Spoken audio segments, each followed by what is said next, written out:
মাত্র ৩৮ ঘন্টা ব্যবধানে তৃতীয়বারের মতো ঢাকা সহ দেশের বিভিন্ন স্থানে অনুভূত হয়েছে কম্পন। এতে জনমনে ছড়িয়ে পড়েছে আতঙ্ক। অনেক জায়গায় বাড়ির বাইরে বেরিয়ে আসেন সাধারণ মানুষ। রাজধানী ঢাকা সহ দেশের বিভিন্ন স্থানে ভয়াবহ মাত্রার ভূমিকম্প অনুভূত হয়েছে।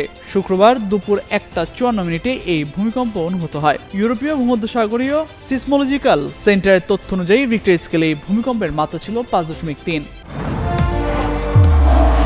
নির্মাণে নাম্বার 1 শাহ সিমেন্ট। সংস্থাটি জানিয়েছে ভূমিকম্পটির উৎপত্তি স্থল ছিল সাতক্ষীরা জেলা শহর থেকে 29 কিলোমিটার দক্ষিণ পশ্চিমে। এর গভীরতা ছিল ভূপৃষ্ঠ থেকে 35 কিলোমিটার। রাজধানী ঢাকা ছাড়াও দেশের দক্ষিণ পশ্চিমাঞ্চলের জেলা এবং পার্শ্ববর্তী দেশ ভারতের কিছু এলাকাতেও এই কম্পন অনুভূত হয়। তাৎক্ষণিকভাবে এই ভূমিকম্পে কোনো ক্ষয়ক্ষতি বা হতাহতের খবর পাওয়া যায়নি।